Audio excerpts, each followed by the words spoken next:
My name is Demi, and at 32 years old, I never thought I would be sitting across a courtroom aisle from the man who gave me life.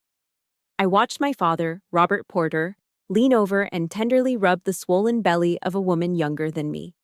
He whispered something in her ear that made her giggle, a sound that echoed inappropriately off the high mahogany walls of the family court.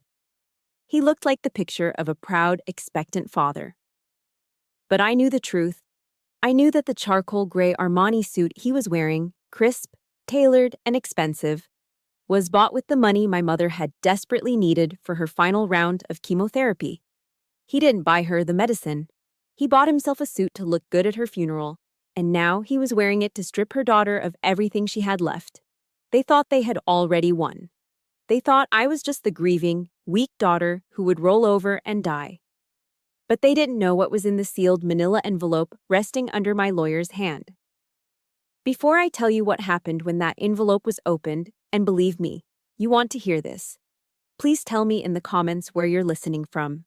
And if you believe that family loyalty shouldn't be a one-way street, hit that subscribe button. You might just find the strength you need in my story. The air in the courtroom smelled like stale coffee, old wood polish, and hypocrisy. It was a suffocating scent that seemed to stick to the back of my throat. I sat perfectly still, my hands clasped tightly in my lap, trying to stop them from trembling. I wasn't shaking from fear. I was shaking from a rage so cold it felt like ice in my veins. Judge Miller was reviewing the documents, the rhythmic tap-tap-tap of his pen against the bench serving as a countdown to my execution. Or so my father hoped. On the other side of the aisle, the performance was in full swing. Tiffany, my father's companion, a 24-year-old former barista with a taste for designer handbags and other women's husbands, shifted dramatically in her seat. She placed a manicured hand on her lower back and let out a soft, pained gasp. "Oh, Robert," she whispered, loud enough for the first 3 rows to hear. "The baby is kicking so hard today. He's a fighter, just like his daddy." Robert beamed. He actually beamed. He turned to her, ignoring the solemnity of the court, and placed his large hand over hers on her stomach. "Easy now, sweetheart. He's just eager to get out here and take charge. A son. Finally, a son to carry the Porter name." The words hit me like a physical blow to the chest. Finally, a son. I was sitting right there, his daughter, the one who had managed his accounts for 10 years, the one who had wiped his brow when he had the flu, the one who had sat by Mom's bedside for 6 agonizing months while he was working late, which I later learned meant dinners with Tiffany at Le Bernardin. To him, I was invisible. I was a placeholder that had expired. Tiffany caught me staring. She didn't look away. Instead, a small pitying smile played on her lips. She leaned forward slightly, her voice dripping with fake sweetness. "Don't be sad, Demi. You know how it is. Men need heirs. It's just biology, honey. You understand, right?" I felt the bile rise in my throat. I wanted to scream. I wanted to leap over the divider and tear that smug look off her face. I wanted to ask my father how he could quote the Bible on Sundays and destroy his family on Mondays. But then I heard my father's voice booming as he addressed his lawyer, not even bothering to lower his volume. He wanted me to hear this. He wanted the judge to hear this. "Look, we need to wrap this up," Robert said, adjusting his silk tie. "Demi is fragile. She's always been emotional, just like her mother. She can't handle the estate. If you give her access to Sarah's life insurance, she'll just waste it on therapy or some nonsense. It's better if I hold it in a trust for her. For her own good. For my own good." The audacity was breathtaking. He was trying to paint me as incompetent to steal the only financial security my mother had left me, all to fund his new life with Tiffany and their heir. My knuckles turned white. My heart hammered against my ribs like a trapped bird. The injustice of it was a physical weight, pressing down on my shoulders, threatening to crush me right there on the bench. I felt tears pricking my eyes, not of sorrow, but of sheer, impotent frustration. "God, where are you?" I screamed internally. "Why are you letting this happen?" And then, as if a switch had been flipped, a verse from Sunday school floated up from the depths of my memory. Psalm 27:10. "When my father and my mother forsake me, Then the Lord will take me up. My mother had whispered that to me days before she passed. I hadn't understood it then. I did now. The tears in my eyes didn't fall. They evaporated, replaced by a dry, burning clarity. My father had forsaken me. He had chosen a replacement. He had made his choice clear in front of God and the law. And that meant I owed him nothing. No more respect, no more silence, no more dutiful daughter. Beside me, Mark, my mother's old estate attorney, a man who had known me since I was in pigtails, placed a heavy, calming hand on my arm. He didn't look at me. He kept his eyes fixed on Robert. Mark was a man of few words, a shark in a cheap suit, the complete opposite of my father's flashy legal team. "Easy, Demi," Mark murmured, his voice a low rumble that only I could hear. "Don't say a word. Don't give them the satisfaction of an outburst. Let the silence make them uncomfortable." "They're lying, Mark," I whispered, my voice trembling. "They're taking everything." "They think they are," Mark corrected. He slowly stood up. The movement drew the room's attention. Even the judge stopped tapping his pen. Mark didn't pick up a stack of files. He didn't pick up a laptop. He picked up a single, thick manila envelope that had been sealed with red tape. Robert glanced over, a flicker of confusion crossing his arrogant face. He didn't recognize the envelope. Why would he? He hadn't been home enough in the last year to know what my mother had been doing in her final weeks. Mark buttoned his jacket. He looked at the judge, then turned his gaze briefly to my father. It wasn't a look of anger. It was a look of pity. "Your Honor," Mark said, his voice cutting through the tension like a knife. "Before you rule on the distribution of assets, there is a piece of evidence that has just come to light. Or rather, come into effect." I looked at my father one last time. He was still holding Tiffany's hand, looking annoyed at the interruption, completely unaware that the ground beneath his feet was about to crumble. They wanted a fight. They wanted to talk about legacy. Mark ripped the red tape off the envelope. The sound was the loudest thing in the room. The sharp sound of Mark ripping that red tape off the envelope echoed in the silent courtroom. But in my mind, the noise didn't stop. It twisted and elongated, morphing from the tear of paper into a rhythmic, mechanical hiss that I knew too well. Hiss, click, hiss, click. That haunting rhythm dragged me backward, pulling me violently out of the high-ceilinged mahogany courtroom and dropping me onto the cold hardwood floor of my childhood living room 3 months ago. The air around me shifted instantly. The smell of stale coffee vanished, replaced by the sharp chemical tang of antiseptic and the underlying sweet odor of decay. It was the night the hospice nurse had left us for the final time. I had been awake for 36 hours straight, curled up like a child, watching Sarah Porter, the woman who taught me how to bake apple pie and balance a checkbook, slowly vanish into the sheets.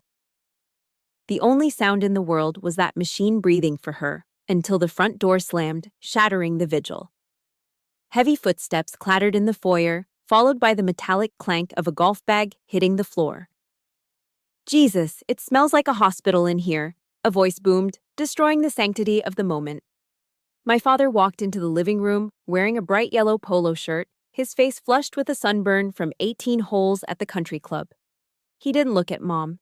He looked at the half-empty glass of water on the nightstand with a frown. "Demi, did you call the insurance company about the morphine copay?" he asked, walking past the dying woman to pour himself a drink.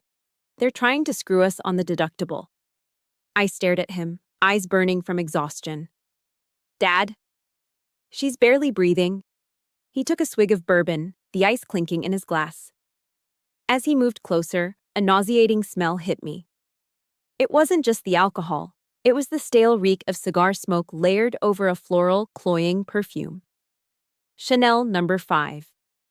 My mother hadn't worn perfume in 2 years, and she hated Chanel. "She's been barely breathing for a week," he muttered, glancing at his wife of 35 years as if she were a leaky faucet he hadn't gotten around to fixing. "She's fighting it too hard. It's costing a fortune." He walked out to watch the football game, leaving me alone with the truth he refused to see. An hour later, Mom opened her eyes one last time. They were cloudy, but she squeezed my hand with a grip as frail as a bird's wing. "Demi," she rasped, her voice like dry leaves. The closet, cedar chest, under, the loose board, blue box. I don't understand, I cried softly. Your father. She closed her eyes, a single tear leaking out. He thinks. I don't know. But I know. The blue box. It's yours. Those were the last words she ever spoke. She died just before dawn, and when I went to tell my father, the only response I got was the sound of him snoring in his recliner, an infomercial blaring on the TV. That image of him sleeping while she was gone burned into my retinas, fading only when the stark, theatrical reality of the funeral took its place days later. The service at the First Baptist Church felt less like a goodbye and more like a stage play where Robert Porter was the lead actor. He stood on the podium, dabbing dry eyes with a monogrammed handkerchief, claiming Sarah was the light of his life and his soulmate. But from the front row, I saw the truth. His eyes weren't on the cross or the coffin. They were scanning the pews, assessing the widows and single women like he was shopping for a used car. The performance didn't end at the pulpit. It followed us back to the house for the reception. The dining room table groaned under the weight of the traditional American funeral potluck. Aluminum trays of green bean casserole, potato salad, and store-bought cookies brought by neighbors. While I stood numbly by the punch bowl, my father leaned in to whisper to Uncle Jerry. I can't believe the cost of the flowers, he complained, his voice low but audible. $5,000 for lilies that are going to die in a day. Sarah certainly knew how to rack up a bill, even at the end. Sickened, I retreated to the kitchen to escape him, only to find the source of the Chanel No. 5 standing right there. Tiffany. She was out of place, too young, wearing a black dress that was too tight and too short. Hi, she chirped, holding a tray of lasagna. I'm Tiffany. I'm from, the prayer group.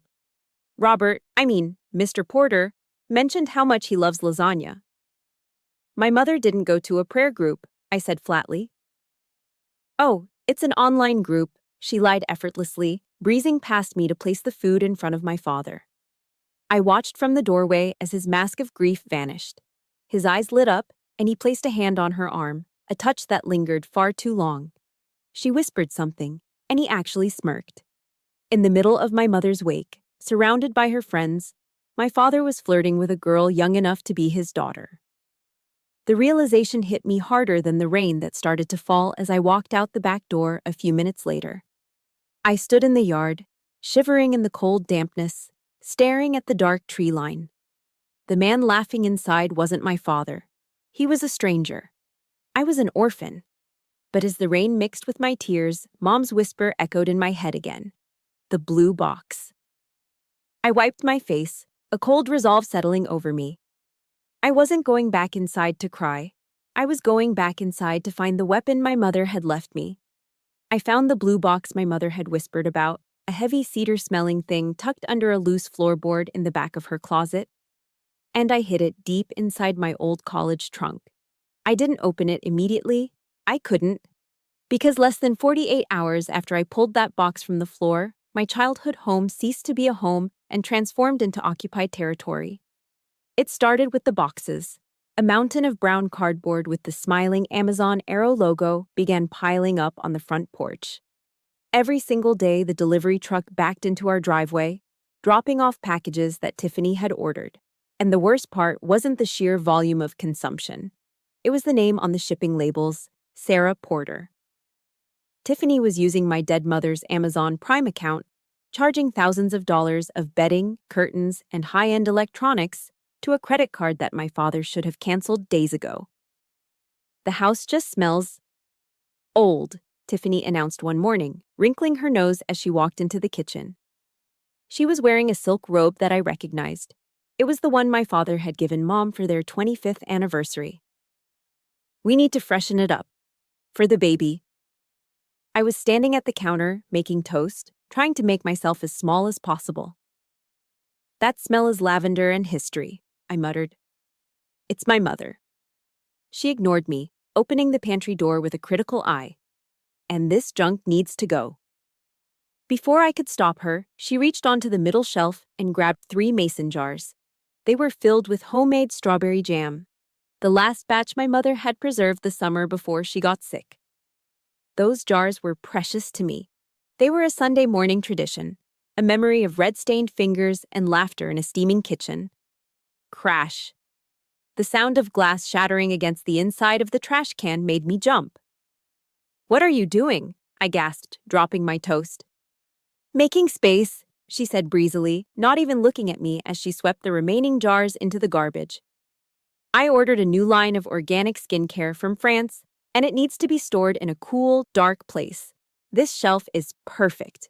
I looked into the trash can. The red jam was oozing over coffee grounds and eggshells mixed with broken glass. My mother's labor, her love, her time, all discarded to make room for face cream. My hands balled into fists at my sides, my fingernails digging into my palms until they bled. I wanted to scream, to drag her out of the house by her hair. But I remembered the blue box upstairs. I remembered Mark's warning. Silence. The torture didn't stop at the pantry. By Sunday, the house had been purged. Black garbage bags lined the hallway, stuffed to the brim with my mother's clothes, her shoes, her books. Tiffany had labeled them all Goodwill with a thick black marker. It wasn't charity, it was an erasure. "We're having a Sunday roast tonight," my father announced that afternoon, looking up from his iPad. "Tiffany is craving pot roast. Make sure the carrots are glazed the way I like them, Demi." He didn't ask if I would cook. He assumed it. I was no longer his daughter. I was the live-in help who didn't require a paycheck. I spent 4 hours in the kitchen, roasting the beef, peeling potatoes, and making the gravy from scratch just to keep my hands busy, just to keep from losing my mind. The smell of the roast filled the house, a deceptive comfort that masked the tension rotting the foundation. When I finally carried the heavy platter to the dining room table, Tiffany was already seated at the head. My mother's seat. She was glowing, rubbing her belly, while my father poured her a glass of sparkling cider. I set the food down and pulled out the chair to my father's right. "Ah, actually, Damie," my father said, clearing his throat. He didn't look me in the eye. He looked at the roast. "Maybe you could take a plate to your room. Tiffany's back is really hurting today, and she needs the extra space to stretch out. Plus, we have some private matters to discuss regarding the nursery." I froze, my hand gripping the back of the chair. "You want me to eat in my bedroom, like a child?" "Don't be difficult," Tiffany chimed in, spearing a potato. "Stress is bad for the baby. You understand, right?" "She's carrying your brother, Demi," my father added, his voice hardening. "Show some respect." I looked at the food I had cooked. I looked at the man who had raised me, now looking at me with nothing but annoyance. Without a word, I turned around, walked out of the dining room, and went straight to the kitchen. I didn't take a plate. I didn't eat. I just stood over the sink and drank a glass of tap water, letting the hunger gnaw at my stomach. It was better than choking on their hypocrisy. But the final blow came later that evening. My father knocked on my bedroom door, a rare occurrence. He stood in the hallway, refusing to cross the threshold. "We need to make changes," he said abruptly.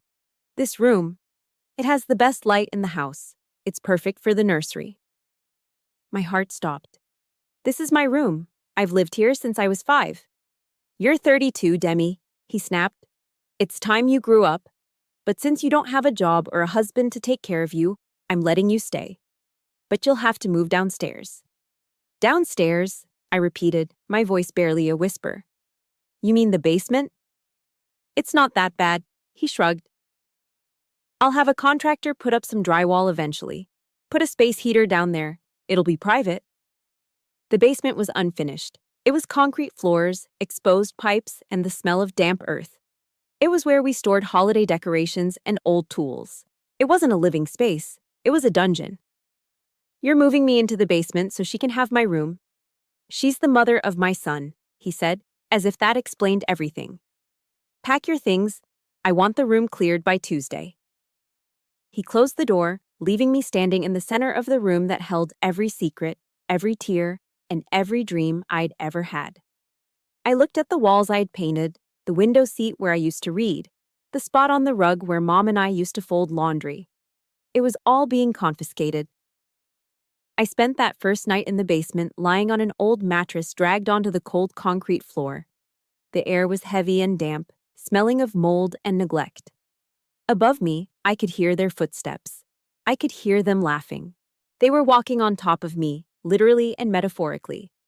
I lay there in the dark, listening to the pipes rattle, wondering if anyone in the world would blame me if I just walked away and let them win. It feels like the whole world is against you when your own parent treats you like trash. If you believe that no child, no matter their age, should ever be kicked to the curb for a replacement family, please hit that like button right now. And tell me in the comments, have you ever felt like a stranger in your own house?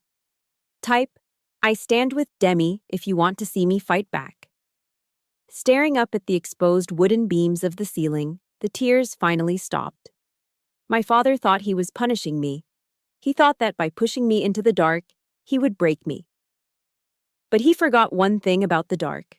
It's where you go to develop photographs. It's where the picture finally becomes clear. He had stripped me of my room, my dignity, and my mother's memory. He thought I was powerless down here. But as I reached into my bag and felt the cold, hard edges of the blue box I had smuggled down with me, I realized something. He hadn't buried me. He had planted me. And tomorrow, I was going to see Mark. It was time to open the box. I waited until the sun had just started to bleed gray light through the basement's tiny hopper window before I made my move. Upstairs, the house was silent. My father's snoring had stopped, likely replaced by the heavy, dead sleep of a man who had drunk too much bourbon the night before. I crept up the stairs, my boots in my hand, avoiding the third step that always creaked. I wasn't escaping a prison. I was leaving an occupied war zone to meet with the resistance. Clutched tightly in my tote bag was the blue cedar box. It felt heavier than it looked, weighted down by secrets I hadn't dared to examine alone in the dark.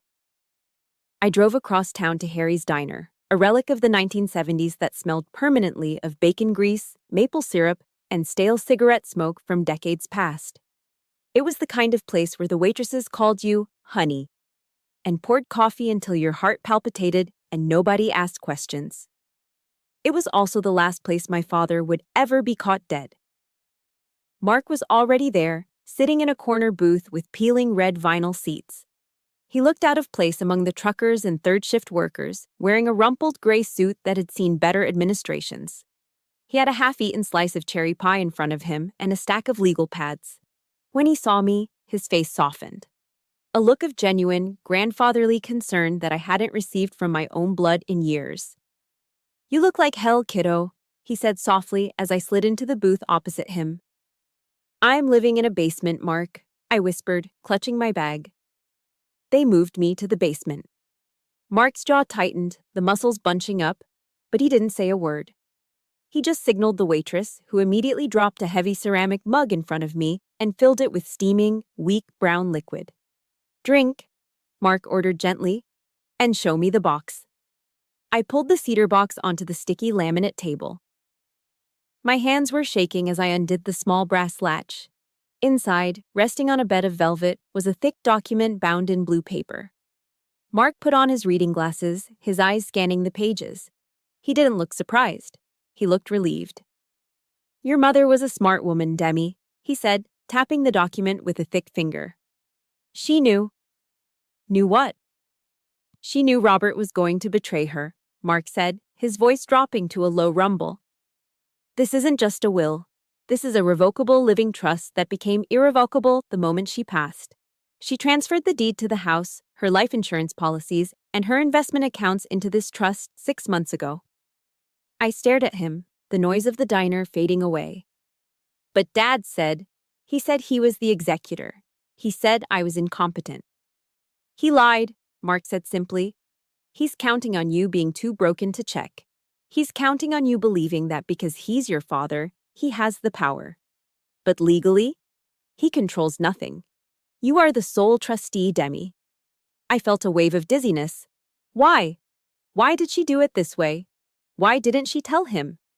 Mark sighed, taking a long sip of his coffee. He looked pained, like he was deciding whether to pull a bandage off slowly or rip it off all at once. Because of what happened in November. November? Mom was in her second round of chemo. Exactly, Mark said. And while she was in the hospital fighting for her life, your father called my office. He wanted to do a cash-out refinance on the house.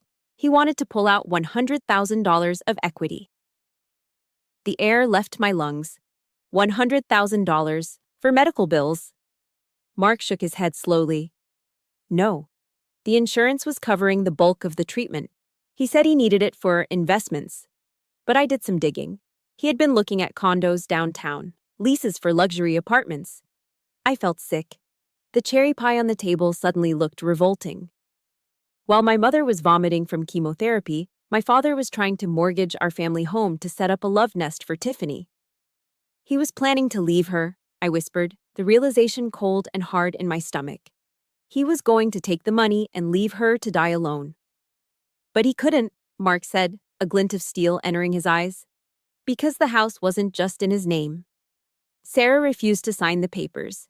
That was the day she called me to set up this trust. She knew Demi. She knew exactly who he was. And she made sure that when she was gone, he wouldn't get a single dime of her legacy. I looked down at the document. It was a shield. My mother hadn't just left me money. She had left me protection. She had reached out from the grave to stop him from hurting me. So we can kick them out? I asked, a surge of hope rising in my chest. I can go home right now and tell them to leave? No, Mark said sharply. Absolutely not. Why not?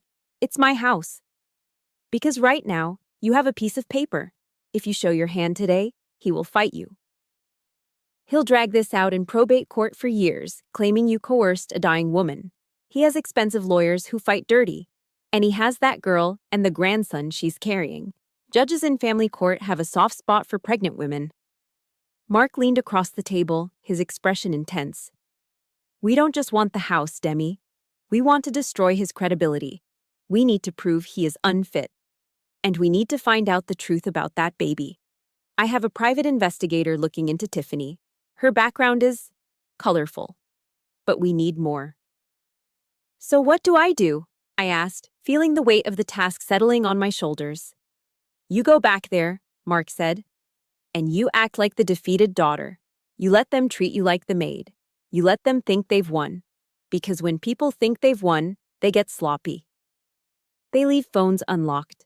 They leave bank statements on the counter. They talk loudly in the next room. He paused, looking at me with intense seriousness. There's a quote by Ruth Bader Ginsburg I want you to remember. Fight for the things that you care about, but do it in a way that will lead others to join you. He pointed a fork at me. Don't let your anger burn the house down. Use it as fuel. Be smart. Be patient. Can you do that? I thought about the basement. I thought about the cold concrete floor and Tiffany's laughter. I thought about my father trying to sell our home to fund his affair. I finished my coffee in one long gulp. It was bitter, but it woke me up. I can do it, I said, closing the blue box. I'll go back to the dungeon. But I'm not just the maid anymore, Mark. I'm the spy. Mark smiled, a genuine shark-like grin this time. Good girl. Now get out of here before the breakfast rush. And hide that box better than you hid your teenage diary. I walked out of the diner and into the bright morning sun. The world looked the same as it had an hour ago. Cars were driving by, people were walking their dogs. But everything had changed. I wasn't an orphan anymore. I was a soldier on a mission, armed with a dead woman's love and a lawyer's strategy. I got into my car and turned the key. It was time to go home and put on the performance of a lifetime. I spent the next 3 days perfecting the art of being invisible. I scrubbed floors until my knees were bruised, I ironed my father's shirts until the starch was stiff enough to cut glass, and I kept my head down whenever Tiffany entered a room. I was the perfect, defeated daughter. I was the maid. But underneath the apron, I was counting the seconds, waiting for them to make a mistake. That mistake happened on a Tuesday morning at 10 a.m. Robert, honey, the baby is doing that thing again, Tiffany whined, clutching her stomach as she leaned against the kitchen island. She was wearing a tight pink tracksuit that left little to the imagination.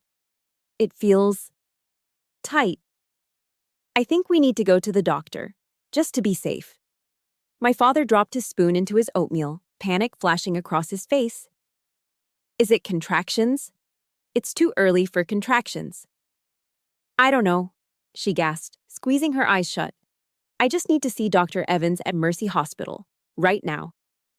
Okay, I'm getting the car, he said, knocking his chair over in his haste. He turned to me, barking an order without even looking at my face. Demi, clean up this mess. And don't wait up. We might be there a while. I watched from the living room window as his black Lexus backed out of the driveway, speeding down the suburban street. As soon as the taillights disappeared around the corner, the submissive daughter act vanished. I didn't clean the oatmeal. I ran straight to my father's study. The room smelled of stale cigar smoke and secrets. It was a space I hadn't been allowed to enter since I was 12, a shrine to Robert Porter's ego, lined with leather-bound books he never read and trophies from golf tournaments he hadn't really won. I went straight to the heavy oak desk. It was locked, of course. My father was paranoid about his privacy, but he was also a creature of habit. I walked over to the bookshelf where he kept a display of antique ammunition boxes. I reached for the faded green Remington shotgun shell box on the top shelf, the one he'd kept since a hunting trip in 1998. I shook it. A metallic clink answered me. Gotcha, I whispered. I slid the small brass key into the desk drawer lock. It turned with a satisfying click. I wasn't sure what I was looking for. Maybe a will, maybe letters. But what I found was a chaotic mess of crumpled papers shoved to the back of the drawer, hidden underneath a stack of old Golf Digest magazines. It was a pile of bank statements, unopened, mostly. My father, the man who used to lecture me about balancing a checkbook to the penny, hadn't opened his own mail in months. I tore open the most recent statement from Chase Bank. My eyes scanned the columns, looking for the usual utility bills or mortgage payments. Instead, I saw a pattern that made my stomach churn. Silver Star Casino and Resort. ATM withdrawal, $500. Silver Star Casino and Resort. ATM withdrawal, $500. Silver Star Casino and Resort. ATM withdrawal, $1,000. The list went on and on, page after page of withdrawals. The dates coincided with the nights he told Mom he was working late at the office. He wasn't working. He was driving 40 miles to the reservation casino, feeding his paycheck into the high-limit slot machines, or blowing it at the blackjack tables. The fees alone were staggering, $9.99 for every transaction. It was the desperate, sloppy behavior of an addict. But then I found the document that made me stop breathing. It was a quarterly statement for a Virginia 529 college savings plan. This was the fund my mother had started the year I graduated college. She had put away $50 a month, every single month for 10 years. For the grandbabies, she used to say, her eyes twinkling. So they won't have student loans like you did, Demi. I looked at the balance. Zero Puzdro. Zero. There was a transaction note from 3 weeks ago. Early withdrawal. Full liquidation. Penalty applied. I fell back into the leather office chair, the paper shaking in my hand. He hadn't just gambled away his own money. He had stolen the future. He had drained the education fund meant for his grandchildren, my children, or even Tiffany's child, if it was real, just to cover his losses at the Silver Star. He had paid a 10% tax penalty just to get his hands on the cash quickly. The rage that surged through me was so hot it felt like I had swallowed a coal. I wanted to burn the desk. I wanted to burn the whole house. Suddenly my cell phone buzzed in my pocket, shattering the silence. It was Mark. Demi. His voice was tight, urgent. Are you alone? Yes, I choked out, staring at the empty 529 statement. Mark, he stole it. He stole the college fund. He's gambling it all away. We'll get to that, Mark said, cutting me off. But you need to listen to me. My private investigator, Sam, is tailing them right now. They're at Mercy Hospital, I said. Tiffany was having pains. Mark let out a short, dark laugh. Demi, they aren't at Mercy. Your father dropped her off at the front entrance, yes. But she didn't check in. She walked straight through the lobby, out the emergency exit in the back, and hopped onto the back of a Harley-Davidson. I blinked, trying to process the image. A motorcycle? A Harley, Mark confirmed. Ridden by a guy who looks to be about 25. Leather vest, tattoos, the works. Sam is following them. They just pulled into a motel off the interstate. The Red River Inn. It's not exactly a place for prenatal care. And my father? Sitting in the waiting room at Mercy Hospital, Mark said, his voice dripping with disdain. Reading a magazine, probably thinking about what a great patriarch he is, waiting for his soulmate to finish her checkup. I looked down at the bank statements scattered on the desk, the evidence of thousands of dollars wasted, the empty college fund, and now the picture of my father, arrogant, cruel Robert Porter, sitting alone in a hospital waiting room, worrying about a fake pregnancy while his money funded a motel room for his girlfriend and her biker lover. He's not just a thief, I whispered, a strange sensation washing over me. It wasn't pity. It was disgust. He's a fool. He destroyed our family for a woman who is playing him like a fiddle. Exactly, Mark said. And that makes him dangerous. But it also makes him vulnerable. Take pictures of those bank statements, Demi. Every single page. Then put them back exactly how you found them. We have the financial motive. Now, we just need the DNA. DNA? If she's sleeping with Biker Boy, Mark said, there's a very good chance the heir your father is so obsessed with doesn't share a drop of Porter blood. We just need to prove it. I hung up the phone. My hands were steady now. I snapped photos of every incriminating line, every casino withdrawal, every zero balance. Then I carefully restacked the papers, shoved them under the golf magazines, locked the drawer, and replaced the key in the shotgun shell box. I walked out of the study and picked up the mop bucket. I went back to scrubbing the floors, the rhythm of the brush against the wood matching the beating of my heart. Scrub, rinse, wait. They thought I was the maid. They didn't know I was the executioner. And the guillotine was getting sharper by the minute. I didn't turn on the lights when I heard the heavy thud of the garage door opening. I just sat in the wingback chair by the fireplace, the glow of the dying embers casting long, dancing shadows across the room. On the coffee table in front of me sat the stack of printed bank statements, highlighted in neon yellow. The front door opened, letting in a gust of freezing wind and the sound of my father's laughter. It was a boisterous, bourbon-soaked laugh that grated on my nerves. I'm telling you, Tiff, he boomed, stumbling slightly as he crossed the threshold. That steakhouse was incredible. Nothing but the best for my boy. You spoil us, Robert, Tiffany cooed, hanging onto his arm. She spotted me sitting in the semi-darkness and jumped. Jesus, you scared me. What are you doing sitting there like a creep? I didn't look at her. I looked straight at him. We need to talk about the college fund, Dad. The laughter died instantly. My father straightened up, his face hardening into that familiar mask of irritation. I'm tired, Demi. I don't have time for your drama. You didn't have time to open your mail either, I said, my voice steady, though my heart was pounding against my ribs like a sledgehammer. I pointed to the papers. I know about Silver Star. I know you liquidated the 529 plan. $50,000, Dad. Mom saved that for 20 years. And you blew it on slot machines and... I glanced at Tiffany. Motel rooms. You went through my desk? His face turned a dangerous shade of purple. How dare you? I am your father. I am the head of this house. You're a thief. I stood up, screaming now, the rage finally uncorked. That wasn't your money to touch. It was for the grandchildren you claim to want so badly. But you don't want a family. You want an audience. Shut up, he roared.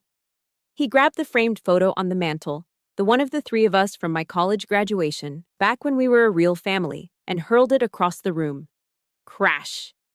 The glass shattered against the wall, shards exploding onto the hardwood floor. The photo, my mother's smiling face, lay face down in the debris. You are exactly like her, he spat, stepping over the broken glass, his finger pointed at my face. Always nagging, always counting pennies. You're boring, Demi. You're useless. Just like Sarah was. I need a legacy. I need a son who can actually do something with his life, not a bitter spinster living in my basement. Don't you dare talk about her, I hissed, stepping forward. That was when Tiffany made her move. She wasn't even part of the argument, but she saw an opportunity. As I took that single step toward my father, she let out a shriek and threw herself backward onto the sofa. Ah, she pushed me, she screamed, clutching her stomach and writhing theatrically. Robert, she hit the baby. She's trying to kill him. I froze. I hadn't even touched her. I was 3 feet away. What? I didn't. I never finished the sentence. My father didn't look. He didn't ask. He just swung. Crack. His open palm connected with my cheek with the force of a whip. The sound was sickeningly loud in the sudden silence of the room. My head snapped to the side, and I tasted copper. I stumbled back, clutching my face, staring at him in shock. He had never hit me. Not once in 32 years. Not when I wrecked his car in high school. Not when I dropped out of law school.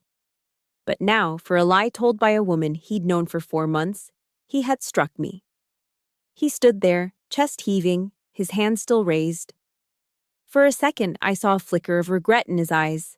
But then he looked at Tiffany, wailing on the couch with dry eyes, and the regret hardened into ice.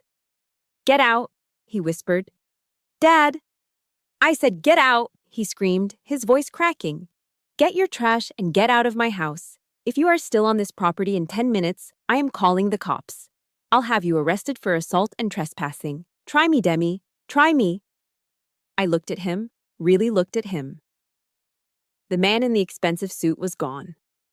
All that was left was a pathetic, terrified bully protecting a lie. You're going to regret this, I said quietly. My voice didn't shake. Not because I'm going to hurt you, but because you just lost the only person on earth who actually loved you. I didn't pack everything. I didn't have time. I ran down to the basement, grabbed my duffel bag, threw in a few clothes, my laptop, and, most importantly, the blue cedar box. 10 minutes later, I was standing on the front lawn. The winter sky had opened up, dumping a miserable mix of sleet and snow onto the driveway. The wind bit through my thin coat, stinging the red handprint that was swelling on my cheek. My father opened the front door and threw my heavy winter boots out onto the snow. They landed with a thud near my feet. Don't come back, he shouted over the wind. You're dead to us. The door slammed. The deadbolt slid home with a finality that echoed in my bones. I stood there in the freezing sleet, shivering not from the cold, but from the shock of being discarded like garbage by my own flesh and blood. It is a pain I wouldn't wish on my worst enemy. If you believe that no father has the right to raise a hand against his daughter, please hit that like button to show your support. And tell me in the comments, have you ever been pushed to the edge by family? Type, I stand with Demi, if you want to see me take them down. I picked up my boots and walked to my rusted Ford pickup truck parked at the curb. My hands were numb as I fumbled with the keys. The engine sputtered, then roared to life, coughing out gray smoke that mingled with the snow. I sat in the cab for a moment, letting the heater blast against my frozen fingers. I looked up at the house one last time. I could see the silhouette of my father in the living room window, pouring himself another drink, probably celebrating his victory. He thought he had won. He thought he had kicked the dog out into the cold and that the dog would just whimper and run away. He was wrong. I put the truck into gear and pulled away from the curb, the tires crunching on the ice. I touched the burning skin of my cheek.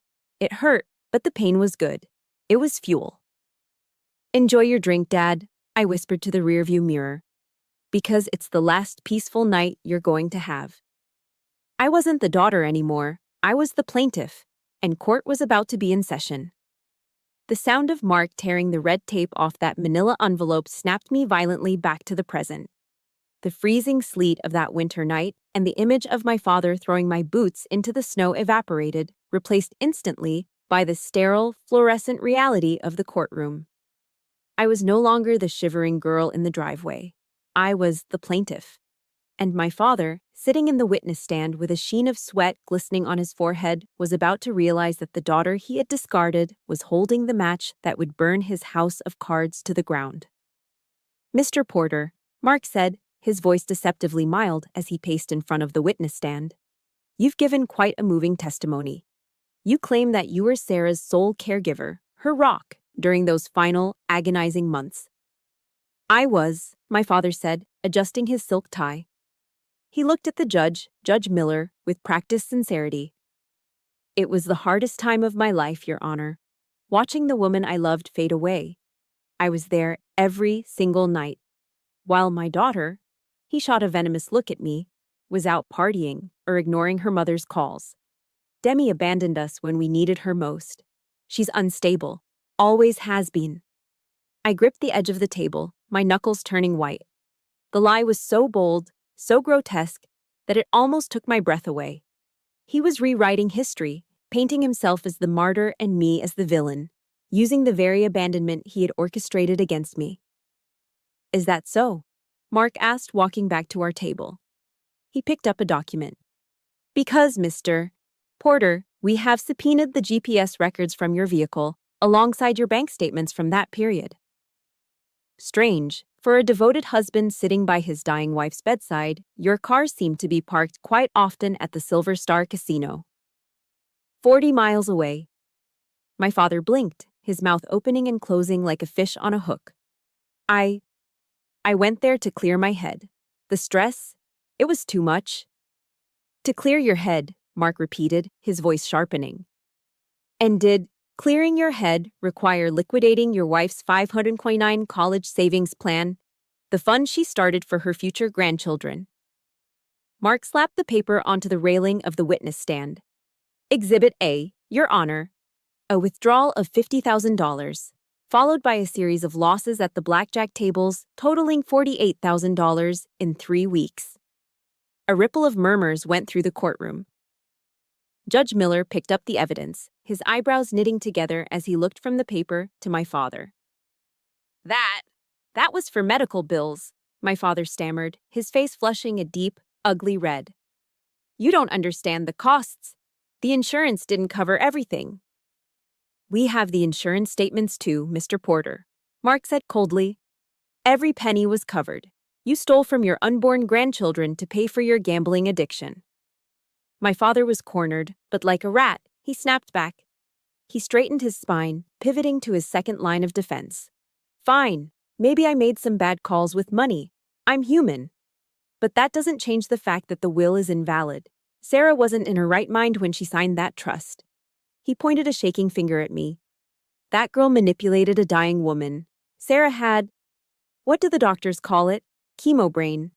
She had dementia setting in. She didn't know what she was doing. She thought I was a stranger half the time. She would never have cut me out if she were sane. The gallery gasped. It was the lowest blow imaginable, using my mother's suffering to rob her of her agency. Mark didn't flinch. He walked back to the table and picked up another document. This one was thick, stamped with the seal of Mercy Hospital. I'm glad you brought up Sarah's mental state, Mark said.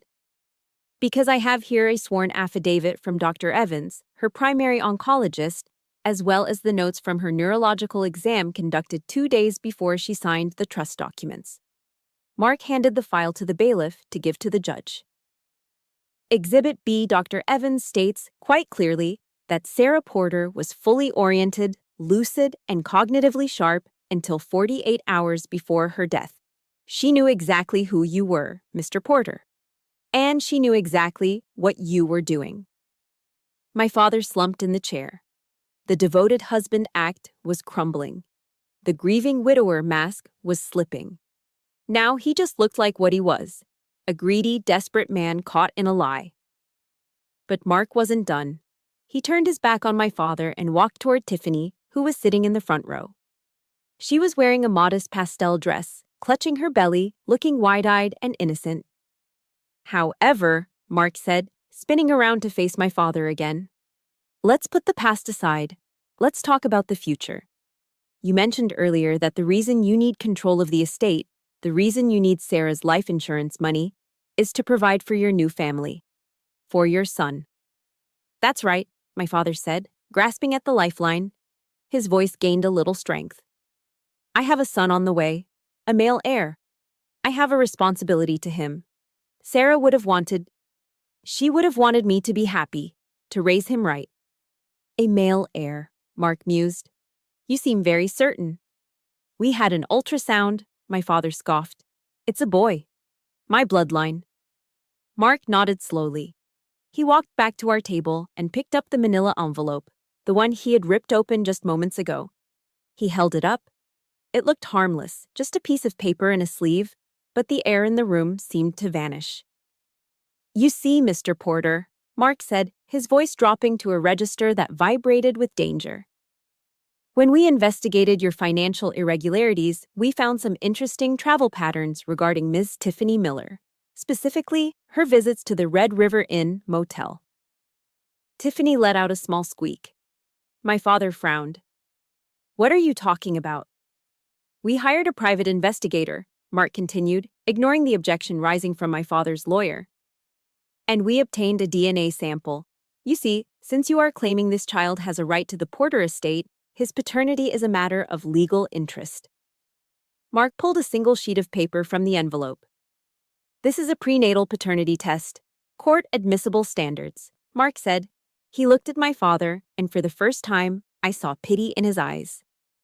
You keep talking about your bloodline, Robert. You keep talking about how Demi isn't enough, how you needed a son to carry your name. Stop it, my father whispered, his eyes darting to Tiffany. She was pale as a sheet, her hand over her mouth. The test results are conclusive, Mark said, his voice ringing out like a gavel strike. Would you like to read them to the court, or shall I? The silence that followed was heavy, suffocating, and absolutely electric. My father looked at Tiffany. She didn't look back. She was looking at the exit, and in that split second, before a word was read, my father knew. The trap had snapped shut. The silence in courtroom 4B was absolute. It wasn't the peaceful silence of a library, it was the suffocating, heavy silence of a bomb squad watching a timer tick down to 0. Even the court reporter's fingers hovered over her stenotype machine, waiting. Judge Miller took the single sheet of paper from the bailiff. He adjusted his wire-rimmed glasses, squinting slightly under the fluorescent lights. He read it once. Then he read it again, his eyebrows shooting up toward his hairline. He cleared his throat, a sound that cracked through the room like a gunshot. The court has reviewed Exhibit C, Judge Miller announced, his voice devoid of emotion, though his eyes betrayed a flicker of disbelief. This is a court-ordered, non-invasive prenatal paternity test, comparing the DNA of Mr. Robert Porter and the fetal DNA obtained via maternal blood sample. My father was leaning forward, gripping the railing of the witness stand so hard his knuckles were white. He was still trying to maintain his dignity, still trying to play the role of the aggrieved patriarch. Tiffany was staring at her lap, picking at a loose thread on her pastel dress. The results are as follows, the judge continued, looking directly at my father. Probability of paternity, 0.0%. For a heartbeat, nobody moved. The numbers hung in the air, absolute and unforgiving, 0.00. Then the room exploded. A collective gasp swept through the gallery, followed immediately by a wave of excited whispers. It was the sound of a small-town scandal breaking open in real time. No! My father's shout cut through the noise. He stood up so abruptly that his chair screeching backwards sounded like a dying animal. That's a lie! That's a fake document. She's carrying my son. We saw the ultrasound. Sit down, Mr. Porter, Judge Miller barked, banging his gavel. I will not sit down, my father roared, his face turning a dangerous shade of crimson. He turned wildly toward our table, pointing a shaking finger at Mark. You planted that. You and that ungrateful girl cooked this up to steal my legacy. Then he spun toward Tiffany. She hadn't moved. She hadn't looked up. Tiffany, tell them, he pleaded, his voice cracking from rage to desperation. Tell them it's mine.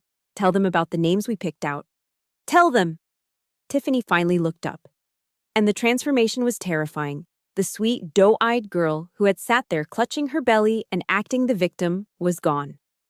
In her place was a woman with eyes as cold as flint and a sneer that twisted her pretty face into something ugly. Oh, shut up, Robert, she snapped.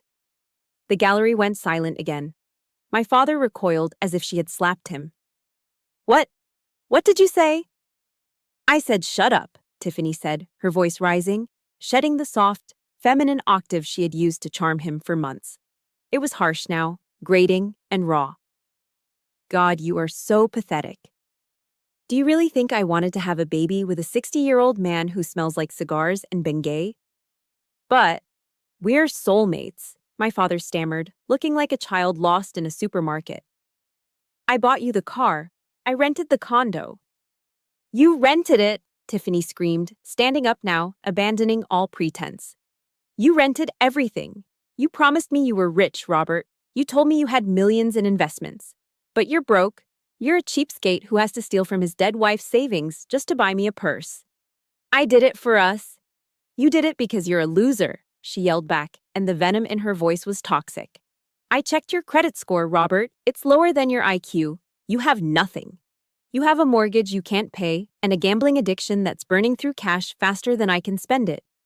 She placed a protective hand over her belly, but the gesture didn't look maternal anymore. It looked possessive. This baby deserves a father who isn't one foot in the grave and the other in bankruptcy court, she hissed. Brian is twice the man you are. Brian, my father whispered the name. The mechanic? The guy you hired to fix your precious Lexus, Tiffany laughed, a cruel, mocking sound. Yeah, he's young, he's hot, and unlike you, he doesn't need a little blue pill to get through the night. The courtroom erupted. The bailiff stepped forward, hand on his holster, shouting for order. Judge Miller was hammering the gavel so hard I thought the handle would snap. But I didn't look at the judge. I watched my father. It happened in slow motion. The color drained from his face, leaving him a sickly, waxen gray. The arrogance, the bluster, the towering ego that had terrified me my entire life, it all evaporated. He didn't have a heart attack. It was worse. His spirit broke, his knees buckled, and he collapsed back into the witness chair, clutching his chest, gasping for air. He looked small. He looked old. He looked completely destroyed. His eyes frantically scanned the room, looking for an anchor, looking for anyone who would look at him with something other than contempt. His gaze landed on Tiffany, but she was busy texting on her phone, probably telling Brian to bring the bike around. Then, his eyes found mine. For the first time in years, he truly saw me. He looked at me with a desperate, pleading intensity. His lips moved, forming a silent word. Demi. He wanted me to rush to him. He wanted me to be the dutiful daughter who would hold his hand, comfort him, and tell him it would be okay. He wanted me to save him from the humiliation he had brought upon himself. I felt a pang in my chest, the old reflex of a child trained to please. But then I felt the phantom sting of his hand on my cheek from the night he kicked me out into the snow. I remembered the college fund he stole. I remembered my mother dying while he looked at condos. I didn't look away. I didn't smile. I didn't frown. I just looked at him with the detached curiosity of a stranger watching a car crash. I held his gaze for 3 seconds, letting him see that the well was dry. There was no pity left. Then I turned my back on him and looked at Mark. I think, Mark said quietly, over the roar of the courtroom, that concludes our cross-examination. My father let out a sob, a broken guttural sound that was lost in the noise of the gavel finally bringing down the hammer of justice. The show was over. The curtains had fallen, and Robert Porter was left alone on the stage, buried under the wreckage of his own lies. Judgment is entered in favor of the plaintiff.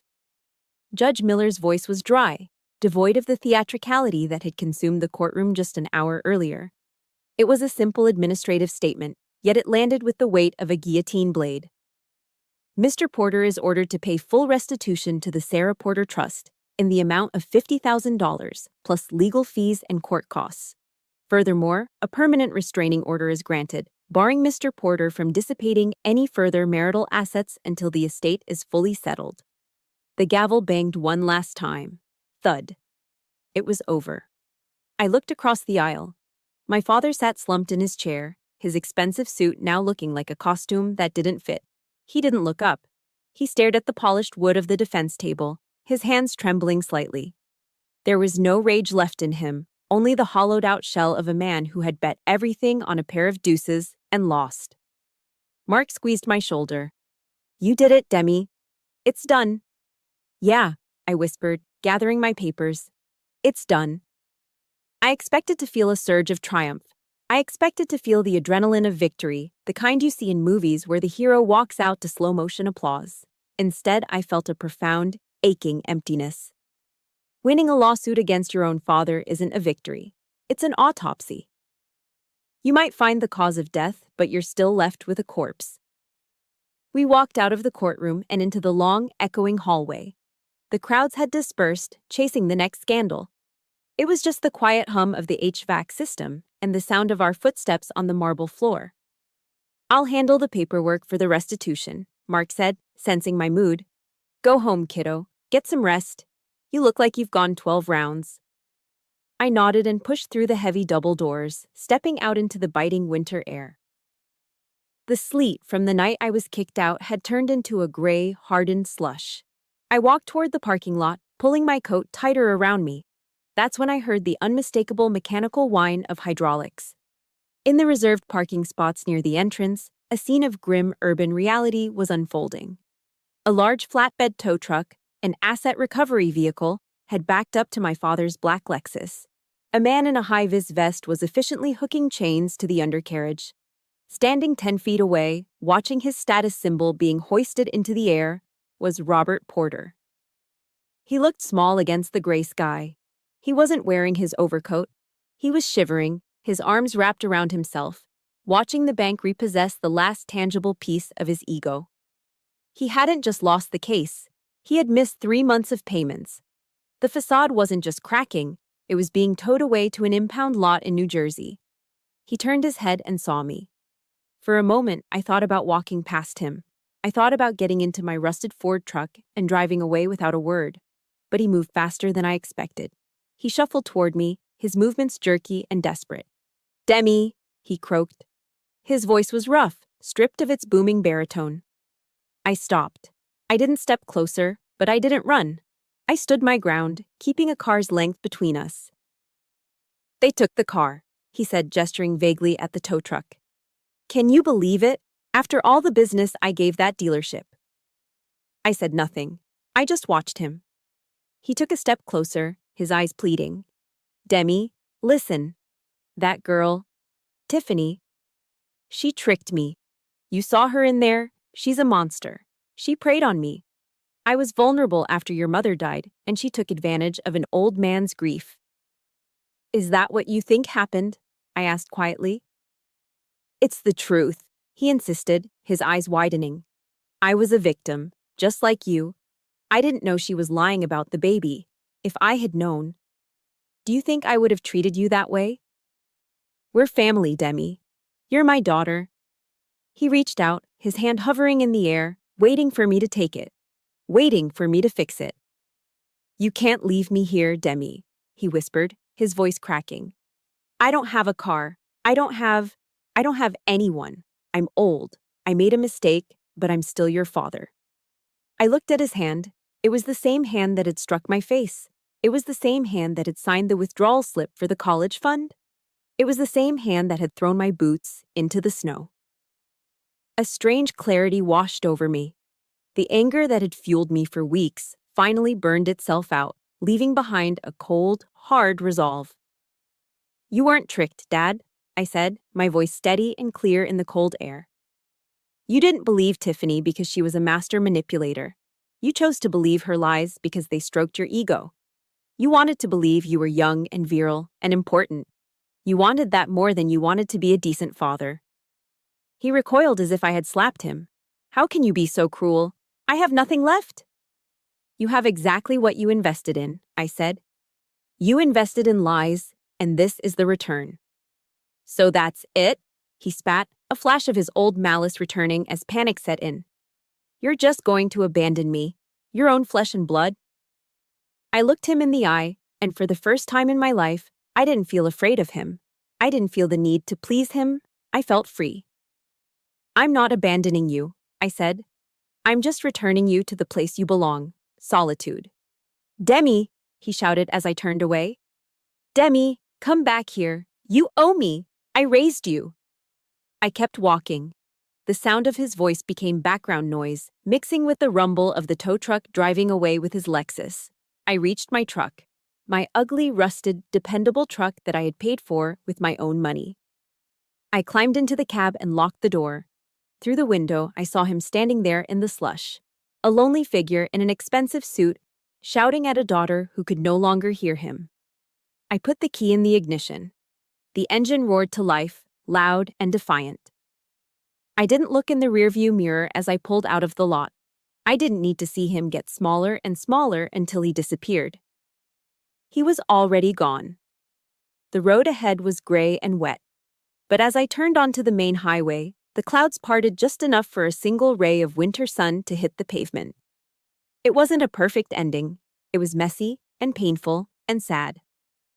But as I drove toward the horizon, I realized something that made me smile for the first time in months.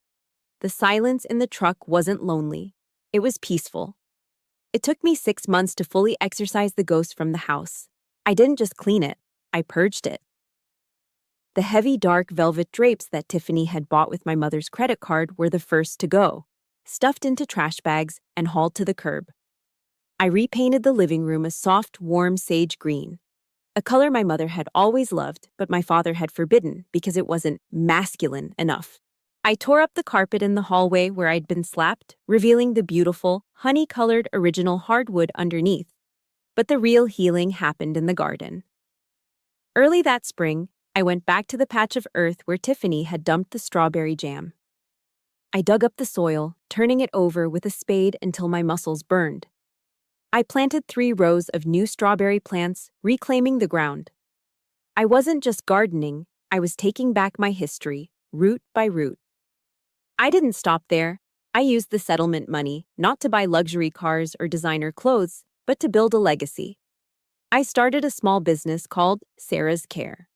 It was a specialized home care service for the elderly, dedicated to providing the kind of dignified, compassionate companionship that my mother had received in her final days, and that my father, in his arrogance, had failed to value. My life had become quiet, but it was a rich, deliberate kind of quiet. It was the silence of a library, not the silence of a tomb. Then, exactly 1 year after the trial, the letter arrived. It came in a plain, thin, white envelope with a return address stamped in cheap blue ink. Pine Creek Care Center. I knew the place. It was a state-funded nursing home on the outskirts of the county, the kind of facility where people went when they had burned every bridge and drained every bank account. It was the last stop for the destitute. I sat on my front porch swing, staring at the envelope for a long time before sliding my finger under the flap. The handwriting inside was shaky, barely legible, a spider scrawl that looked nothing like the bold, arrogant signature that used to sign checks with such flourish. Demi, it read. The doctors say it's congestive heart failure. Funny. You'd probably say I never had a heart to begin with. I'm not writing to ask for money. I know I lost that right. I'm writing because the nights are long here, and all I see when I close my eyes is you standing in the snow. I was wrong about everything. I don't expect you to come. But I had to say it. I folded the letter and put it in my pocket.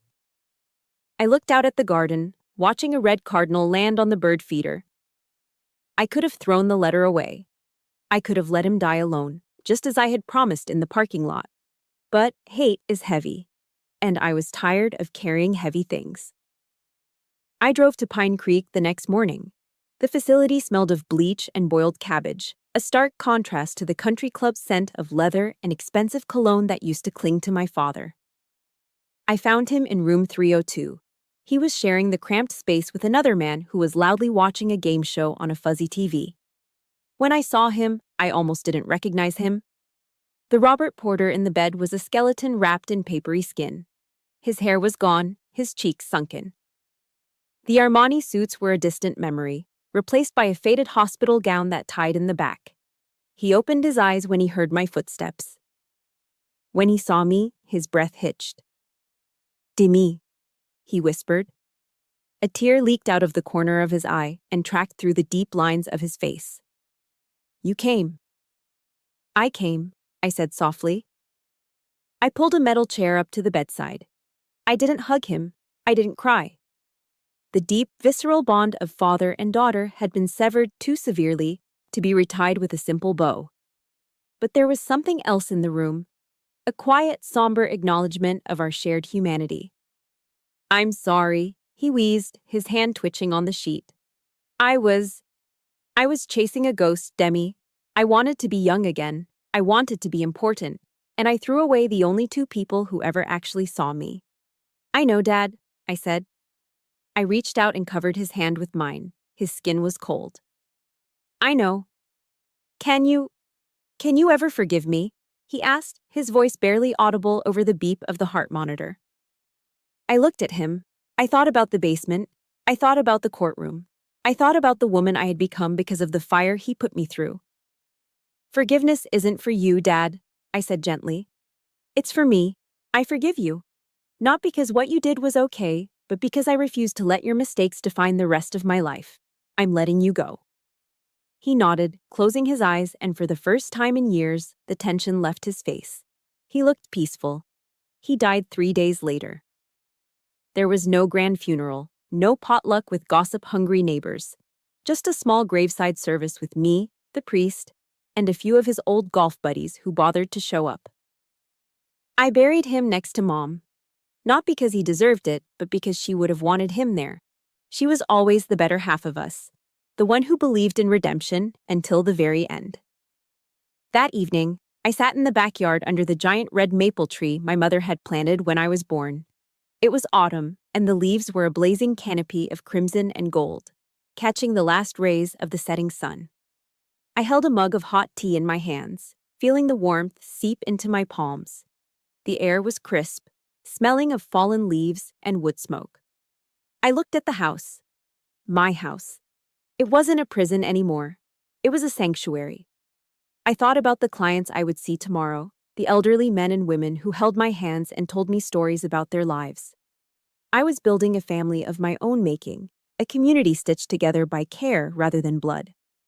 I remembered a quote by Maya Angelou that Mark had sent me in a card after the funeral. "You may not control all the events that happen to you, but you can decide not to be reduced by them." I took a sip of tea and smiled as the wind rustled the red leaves above me. My father had tried to break me. He had tried to bury me in the basement, in the dark, under the weight of his own insecurities. But he didn't know that I was a seed. I had broken through the concrete. I had weathered the winter storm. And now, sitting under the glowing canopy of my mother's legacy, I was finally, truly, blooming. If there is one thing I want you to take away from my journey, it is that your worth is never defined by how others treat you, even if that person is your own parent. We are often taught that enduring abuse is a form of loyalty, but protecting your peace is actually the highest form of self-respect. Remember the lesson of the seed. Sometimes when life feels like it has buried you in darkness, you haven't been destroyed. You've been planted. Don't fear those difficult seasons. Use them to grow roots so deep that no storm can ever knock you down again. Now, I want to turn this over to you. Have you ever had to make the heartbreaking choice to walk away from a family member to save yourself? Or have you found peace in forgiving someone who wasn't sorry? Please share your thoughts in the comments below. Let's turn this comment section into a safe space where we can support each other's healing. And if you believe that family is built on love and respect, not just DNA, please hit that like button and subscribe to the channel. Turn on notifications so you never miss a story of resilience. Remember, you are never alone.